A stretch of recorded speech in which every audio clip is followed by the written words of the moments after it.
Welcome to the NETS North Star Negotiation Software demonstration. My name is Craig Caples. I am the Director of Technology for the Association of School Boards here in Nebraska, and I will walk you through some of the features that we have inside of the program here. First of all, I'd like to give you a little bit of background on the system and the data that's in there. So for starters, the system is in two modules currently. The first module is going to be the reports and the contacts. So if you look at the menu bar up here, that first module will give you access to reports and contracts. The second module will actually do the placement calculations for you.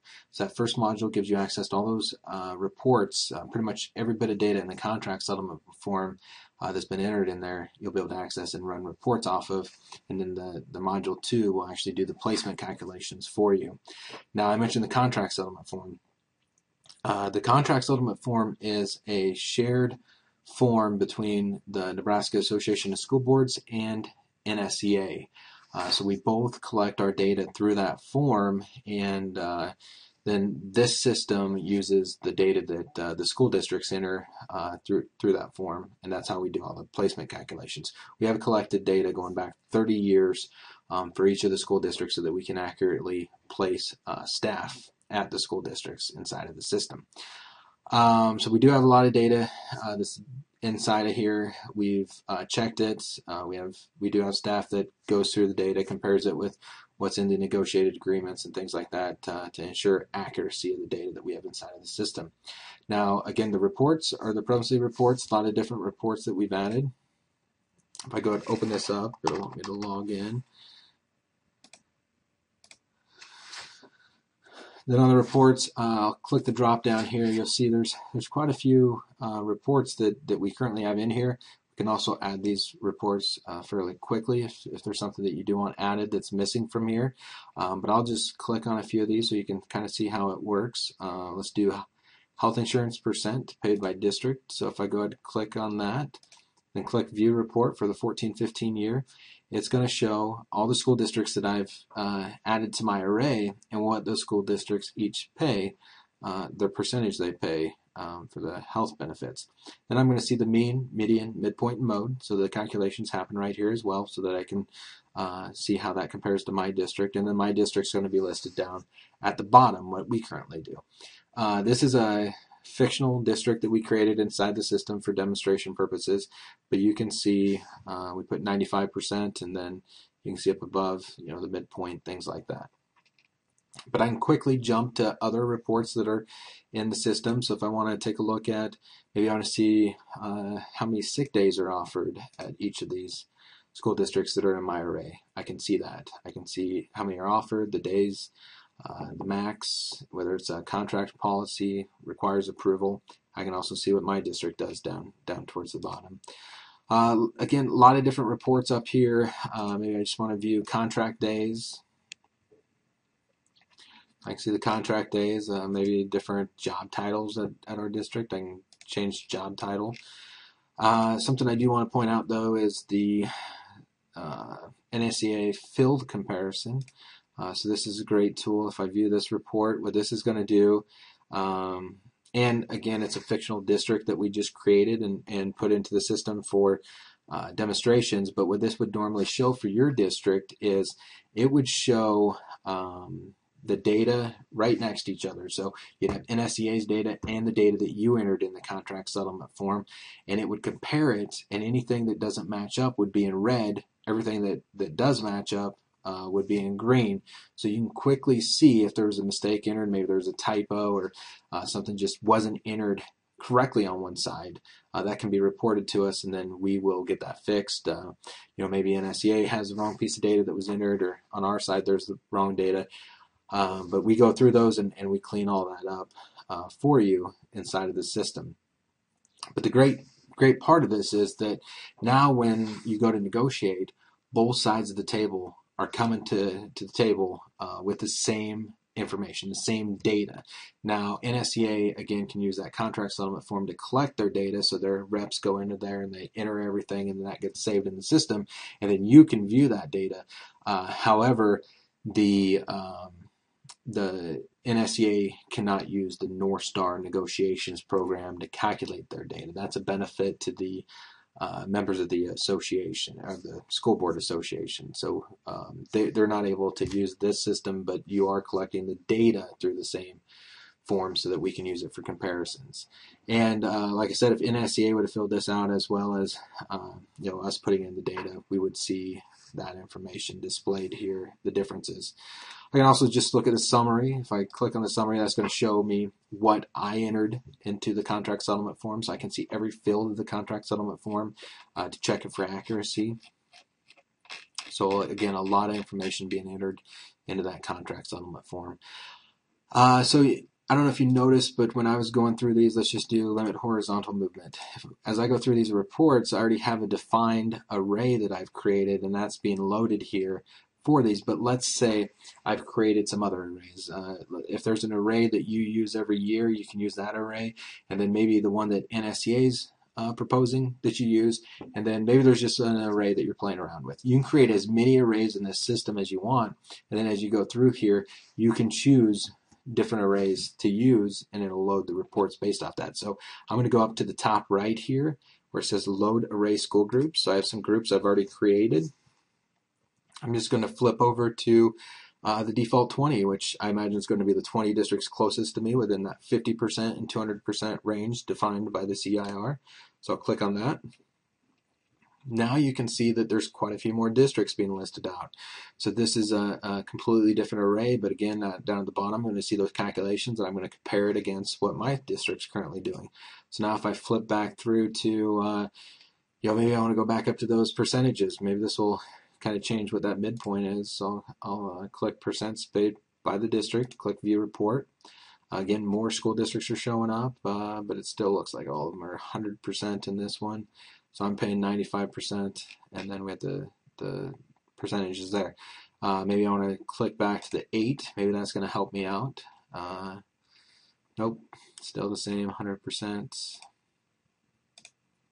But you can see you can create as many arrays that you want and save there. So how we do that is, in the very top left, if I go to click Advanced Array School Selection, what I have on the right side is the array that I currently have selected. I'm going to scroll down to the bottom left. I'm going to reset that. When you reset the array selection, what you're doing is you're grabbing the 20 closest school districts to your district within that 50% to 200%, and those default 20 districts are going to be listed with an asterisk so that you know it's one of those. So if maybe, even though these are the 20 closest, there's some that I don't use, they've been negotiated out, I'll remove those, and maybe I'll just pick one on the left side that I want to add in. So now this is an array that I put together. This is what I want to use. What I would do now is save the array. So up at the top, the third icon over, I click Save. We'll just call it Test Array. I'll save Array Schools, and then I'll go down here to Next. Now I've chosen this this test array, so all the reports that I load at this point are going to be from this test array. So again, you can keep flipping back between any of these and seeing how it changes the numbers. Now if you do want to print this out or export it to another type of document, you can do that by clicking the small disk at the top. So I can do comma delimited, I can do Excel, I can do a Word document, PDF. If I export it to Excel, I might do that if I want to do my own calculations. So I'll have the districts in there, but then play around with the numbers some.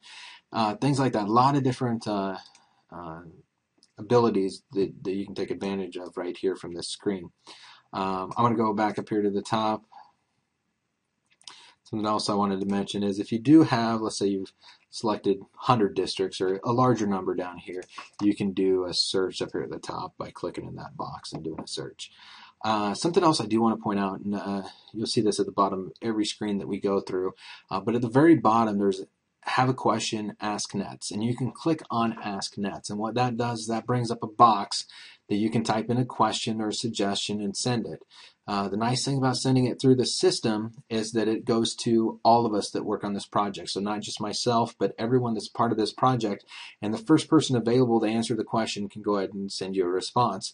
The other thing is that we've released this service in beta form.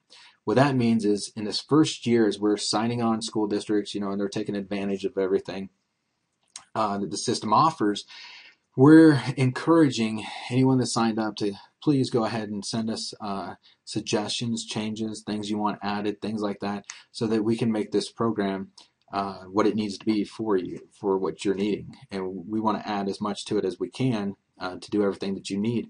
So if you send those changes to us, we get those added right away.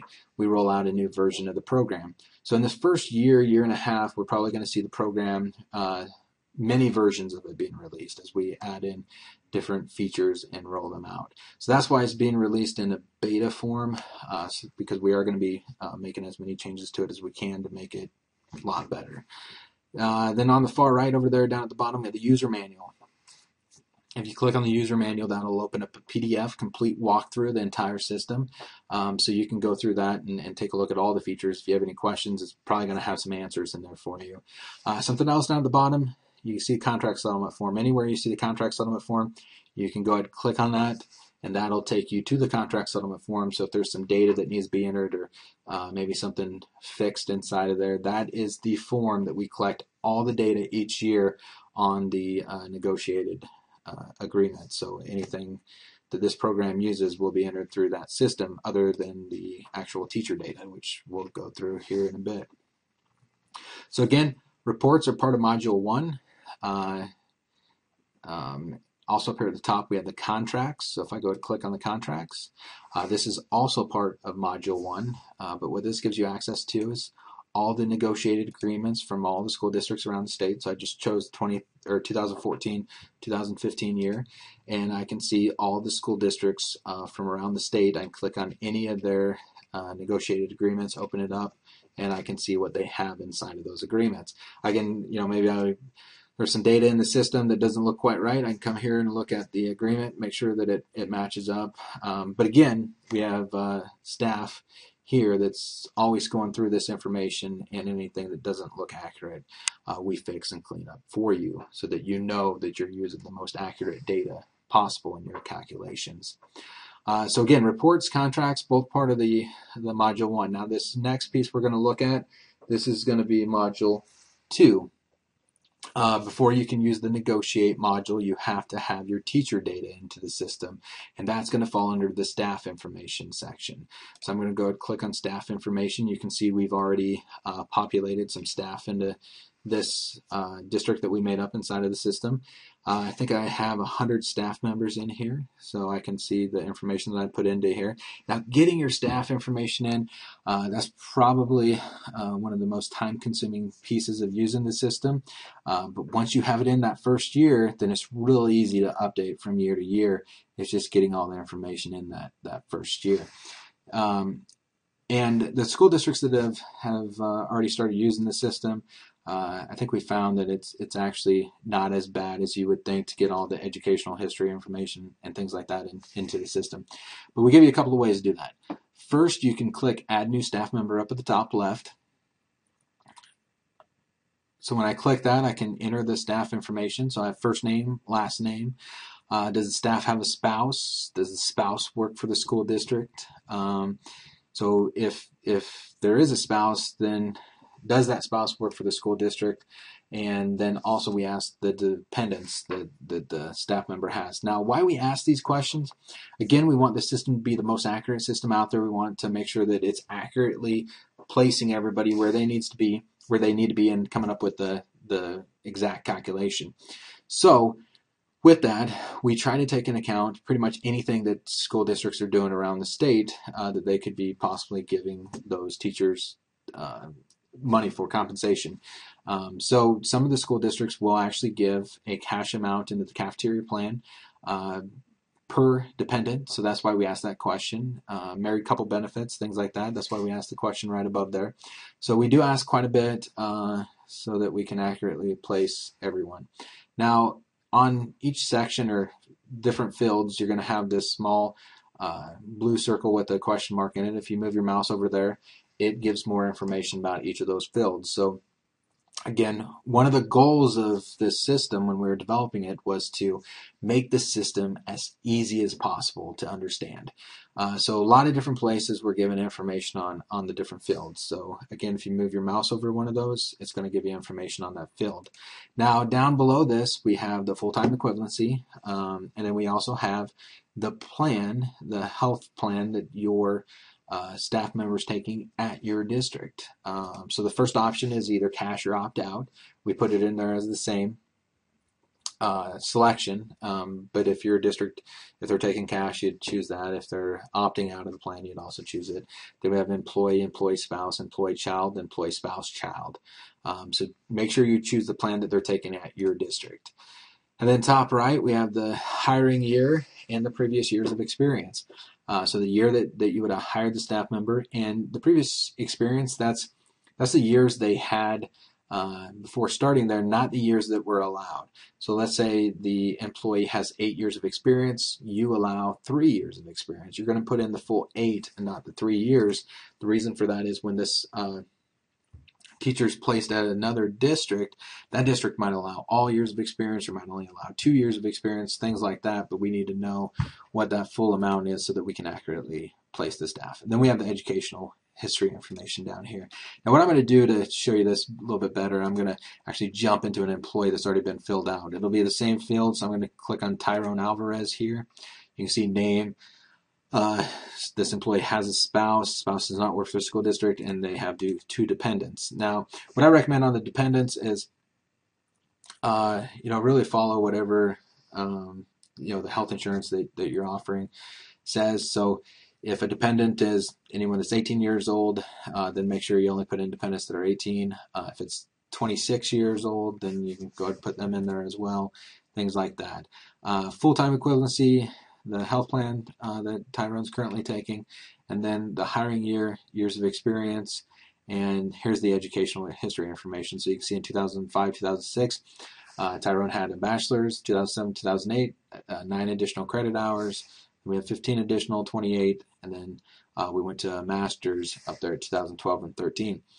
So the important thing about the educational history, to accurately place someone on the salary schedules, we need to know when they were hired, the years of experience, and each year what credit hours they obtained. The reason for that is some of the school districts have step limits and things like that. So, if let's say you put in 2005 a bachelor's and then you jumped all the way up here to 2011, 12, 28 additional credit hours, the system's going to read that as in 1 year they received 28 credit hours, so it's not going to move them all the way over to where they need to be, the correct column, because there might be a limit of 1 column movement. So it is important to put them in there for each year so that it will move 1 column each year that they obtain the correct number of credit hours. So that's probably the most difficult piece to get into the system. That's what takes the most time, is getting that educational history information in there. But a lot of districts have found it's easier than they thought it would be. If you have records of that, if you have the tuition reimbursement, or maybe you have can send a survey out to the teachers and get the information that way if you're comfortable with doing that. Things like that, however you need to get that data in there. Now that's just one way of putting the data in there, is to do it manually to enter that information. What we can also do is go up to the very top right and click Import Staff Information. Great tool, because what we can do now is open up spreadsheets, a couple of different spreadsheets, one for the basic staff information and then one for that educational history information. So we can take our time, type it into the spreadsheet. It is a template, it has the headings in there, and it has some data so that you can see kind of what the data is we're looking for. And then this page explains in detail what all the fields are inside those 2 spreadsheets. Then all you have to do is browse to the spreadsheet. You can upload just the staff information if you want to, or you can upload staff and educational information all at once. How you do that is you browse to the first document, browse the second document, and then just click Perform Import, and it'll bring in all that information at once, and then you will have a page that looks like this with all your teacher information inside of the system. Now, I can modify any of the users by just clicking on their name, and then coming in here and changing any information I need to, and then click Save down at the bottom, and that'll update that information. I can also delete out a staff member by clicking on the small garbage can icon to the right, and that'll remove that user out of the system. If I need to, once a year you're going to do your quick educational updates. So you're going to go in and you're going to say, each of these teachers moved this many credit hours, this teacher moved this number of credit hours. How we do that, how we want to do that quickly in the system is we're going to click Quick Education Update up at the top. Now every piece of data is editable in the grid, so I'm going to just show all here so I can see all 100 teachers at once. So let's say that maybe this teacher here now has gone to a master's with 0. I can save that. Let's say this bachelor's went up by a few credit hours. I can change this one also a few credit hours, maybe this one here too. And then all I have to do is scroll all the way down to the bottom, click Save Changes for all of the teachers all at once. Oh, looks like maybe I made a mistake and raised it up higher than it needed to be.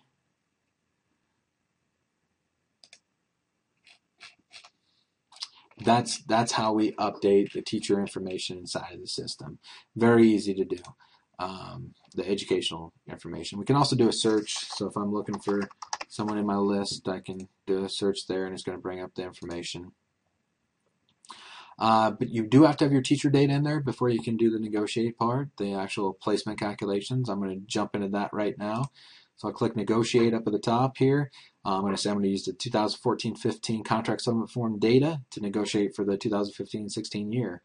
So I'll go click next. It's going to load my array and it's going to show me where I'm at in the array. Now what happened here is by default this is going to load 9 school districts. That's your school district plus the 8 school districts that are closest to you within that 50% and 200% limit defined by the CIR. So my enrollment for the district that I'm at is 220, so my limit is going to be between 110 and 440.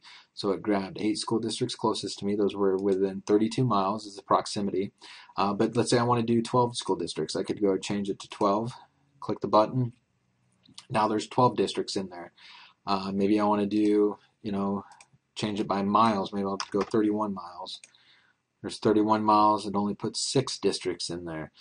So you can quickly change this. Down below also, if I'm going to raise the limit here, I'm going to go to 9.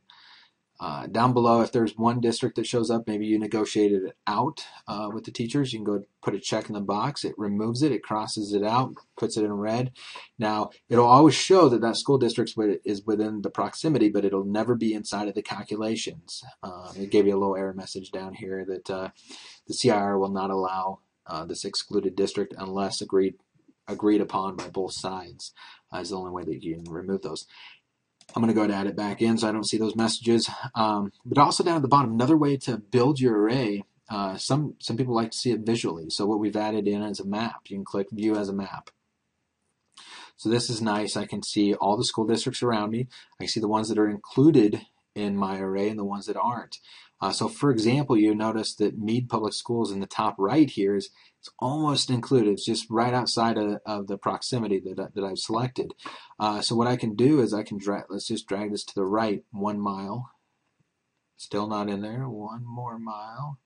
And there we go. We're at 34 miles and we can see that that's now included in there. So I just add another district. I can click on the district, see more information. So I can see the enrollment, ratio, miles, things like that. But you can drag this all the way out. You can include many schools. You can take it down, include fewer. But it gives you a visual way to see what's included in your array. I'm going to stick with 9. Oops.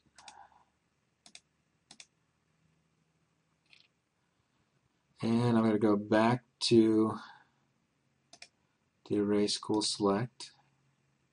So here's my array. What I'm going to go ahead and do now is just go ahead and perform the array school comparison. So this is going to take all those school districts in my array. It's going to take my 100 teachers It's going to place them at my district and calculate everything going forward from each of their higher dates, calculate in, all the step movements, everything like that, freezes, rollbacks, calculate everything up, give me the total that the step they should be on today and what the compensation is, not only for my district, but it also does the calculations at each of those districts in the array for every teacher and comes up with the number. So a lot's happening right now in this calculation, just coming up with those numbers. And again, we're confident that these numbers are the most accurate numbers out there, just because of all the time that's been spent on ensuring the accuracy of the information inside of the system. So I think I chose 9 districts, so 8 plus mine, calculated everything out, and it just returned our midpoint analysis. So the midpoint analysis, a lot of information here, so I'll kind of go through it and explain what we're looking at. At the top part of this, under the comparison results, we're going to see the EHA rates that we're using. So if you are a school district with the EHA rates, we're using 2015 and 16, but I could change this to use last year's information as well. So since we already know the rates for next year, I can use that increase of 1.9% in my calculations, or I could switch back to the 2014, 15 and click refresh there, and it'll load that information. So current costs, what this is going to show my district has 182 contract days. It's going to show my staff index, what my base salary currently is at, my current benefits costs, schedule costs, and then my total costs. And it shows me it's putting me at 97.38%. Because the compensation range you're going to, with the array you decide to use, you want to be between the 98% and the 102%. So I'm just below that. With the comparable benchmarks, what this is going to do is this is going to show me what's going to put me in that range that I select. And right now it's set at 98. Let's do 100% because really that's the goal, to be right in the middle of the array. So if I choose 100% and I click that, the comparable benchmark is going to list out my base salary that I need to be at. If I kept my benefits the same, what's the base salary that I need to be at to be in the middle of that array? So it's going to come up with this calculation for us here. And here we are. So again, it's going to keep the contract days the same, staff index the same, but that base salary, you notice that base salary went up by $988. The reason for that is to be in the middle of the array, I have to go up by $988 per staff member. Benefits stayed the same. There's my scheduled costs and my total cost, and then down below it's going to show the differences there so that you can see that. And then again, those compensation ranges are displayed. The change data row, I'm going to come back to that. I'm going to skip over that for now, and I'll show you how that works here in a bit. Here's my array school comparison information. So each of the school districts that were in my array, their contract day, staff index. So this staff index is my teachers being placed at these school districts where they're going to fall, or what staff index is going to be for them. Base salary, benefits costs, schedule costs, total costs. And if you notice, the contract days for these districts are different than mine. Mine's 182 contract days. So then we get into the adjusted costs, benefits costs, schedule costs, and total costs. So these numbers are adjusted based off of the difference in contract days. And then we also show where they fall in the percentile with my teachers being placed there. Now we get down to the numbers at the bottom, the descriptive statistics. So we have the array average, we have the array high, we have the array low, and then we have our adjusted total cost. So the mean is going to be the average of all of the benefits or the costs from up above. And then the median, well, what that's going to be is, you'll notice in the middle, if you have an even number school districts that you're comparing with, there's going to be the center two are going to be in italics. And the reason for that is the average of those will become the median. If there's an odd number, it'll just be the middle district will become the median. So we take the mean plus the median and divide that by 2 to come up with the midpoint, and that is the number that we use up here to come up with the 100%, to place you in the middle. Now this is defined by the CIR. That's how they come up with their midpoint, so that's how we come up with our midpoint, and that's what's used to do the calculations at 100%. Put you right in the middle of that array. Now, I don't know if you noticed, but as I went over different numbers, you can actually, let me just move my mouse over the schedule cost, you can see what is in the calculation. So I can see this cost, the flat salary, the FICA, and the retirement all added together. I can see what those numbers are and the actual dollar amounts for that's coming up with that cost. Same with benefits costs. I can see there's health benefits, other insurance costs, additional benefits, FICA from health insurance and cash options, things like that, base salary. I can see all that information just by moving my mouse over those numbers. So again, we want to make this as easy as possible to use. So that's why when you move your mouse over these items, you can see that. If I move my mouse over some of this up at the top, it's going to give me more detail on the headings so that I know exactly what's in each of those columns. Okay, so we talked about the current costs, where our current costs from last year. Then we have our comparable benchmarks to put us in the middle, the differences. What I haven't shown you yet is if I go ahead and click on, for example, if I click on the comparable benchmarks, so to put us in the middle, what does that consist of? Here is our salary schedule up here at the top. Here's the dollar amounts based on that. Now that base salary is going to be based off of what we need to put us into the middle of the array. And then down below, we're going to see the scatter graph of where all of our teachers fall based off of this. So, where they're placed based off their education. And the nice thing is, too, if I move my mouse over any of these squares, I'm going to see what teachers fall in each area.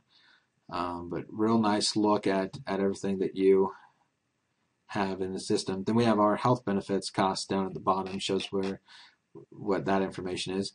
Over on the left side, a lot of information. I'm not going to go in that in detail, but a lot of information that comes out of the contract settlement form that's, some of it's used for the calculation, some of it's just be displayed. For example, horizontal movement limits, vertical movement limits. We limit at this district by one step each way. Just different things over on the left side. A lot of information on this page. I can also jump into my scheduled costs. I can see exactly where each teacher is. So Tyrone Alvarez, you notice if I want to actually see what his salary is, I'll move my mouse over there.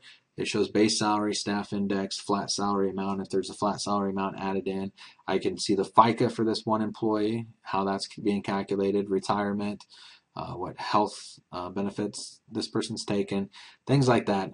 A lot of these are designed to look just like the CIR reports.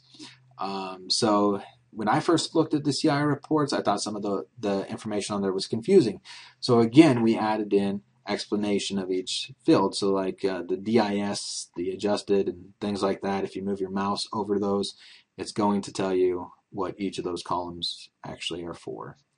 So a lot of information again on the screen. You can also click print at the top of any of the screens that we look at and print the information. You can change the number of records being displayed, things like that, but you're getting the total cost for each of these employees, and then that's all being added together. If I need to make a manual adjustment, I don't know if you noticed, but Tyrone Alvarez up here at the top is in red. That's because I've gone in and I've made a manual adjustment, so you can make changes here. So if you want to place Tyrone on another step than what it's calculating, you can do that. You can also change the health benefits information if you want to do that right here. And then you'll notice that comparable benchmark will be in red also because there's been a manual adjustment made in there. Now, if I jump down to my array school comparison information, same thing. I can, maybe I want to go and click on Friend Public Schools. There's their salary schedule. There's the dollar amounts for each step. And then there's the scatter graph showing where my employees would be placed at this school district. So if I move my mouse over the master's degree, 14, we have 11 employees placed there. I can move my mouse over any of these and see where they're at. Then we have the health benefits information that would be with my employees placed here at this school district. So I can go into any of those school districts and see that information. Again, just like I could do with my district to see the dollar amounts for each employee or the information for each employee, I can go ahead and drill down into there and see all that information. Now let's say I know Tyrone, when he comes here to this district, he's probably going to be taking different insurance. For some reason, maybe we know that. I click need to make an adjustment. I can go into Tyrone up here at the top, and I can say, health information. He's going to actually take employee spouse child here. Save adjustment and close. again, Tyrone's now highlighted in red. You'll notice when I go back, it's going to recalculate this time since I did make a change to one of the calculations. So now that school district, when I'm on the midpoint analysis, will also be highlighted in red because I did make that manual adjustment in Tyrone's record under that school district. So as soon as it's done calculating, we'll see those changes on the page. Now, that's one of the benefits of using this is that you can make real-time calculation changes. You know, you can add in different school districts to the array, you can change benefits information, things like that, and see how it affects the overall calculation. So Tri-County is where I made the change. That school district's highlighted in red. So if it would have changed the dollar amount significantly, I mean, everything would have been updated, the midpoint, all of that. So that's the information that we have. Up here at the top, I do want to mention a few other things. The add change data row, if I go ahead and do this, what this allows is we found that a lot of school districts are not only calculating to figure out what the base salary change needs to be, but what happens if we change this and this with the benefits, you know, we change different things in there. So we've given you the ability to pretty much change anything inside of the system and see how it's going to give you different calculations. So I can have it automatically generate the base salary based off of the changes I make to the benefits, or I can manually change the salary as well. And I can choose that 98%, 100, 102, make changes there. I'm going to just let it calculate automatically. So it'll come up with the base salary to put me in the middle of the array based off the changes I make here. So let's do contract days. We saw that you know, the other districts had more, so let's see what it looks like with 185 contract days. So I'll change that. I'll go down to the bottom. I'll just say 185 contract days. Add change data row. It's going to process that. It's going to do some calculations for us so that it can come back and it can tell us, you know, before we were looking at what's going to put us in the middle of the array with without changing any benefits. Now it's going to give us this new line. So I did 185 contract days here. You'll notice 185, before it was 182. Now my base salary needs to be 33,423 right there, and you can see where that's going to put you. So let's go ahead and let's just change some of the benefits. Okay, we'll leave contract days 182. We decided, you know, that's too big of a difference. We're not going to change it, but maybe we want to go to a $950 deductible. It updated all my amounts because it already knows I'm paying 95% of each of those, so it updated that. And let's change this. Life, let's go ahead and add in $8 of life insurance per employee. So things like that, I can go down here now. I'm just going to put a note in, change deductibles and added life. So add that in there.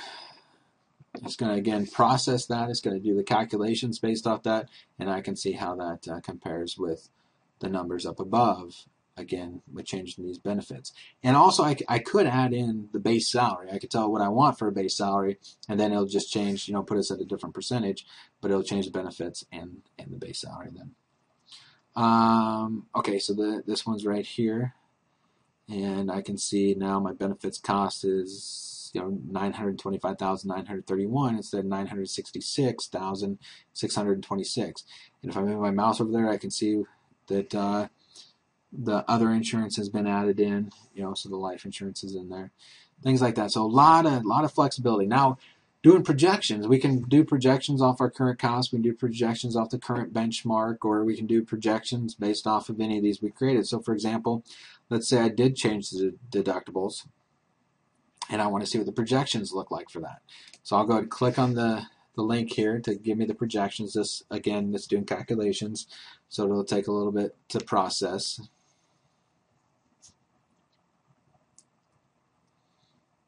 And our projections come back. Okay, so first of all, I can say, did the staff index change? So from last year, maybe we want to do a 3% increase or something like that, you know, anticipate an increase in staff index. I can also do the number of projected rows. So right now we're going to do 10 projections.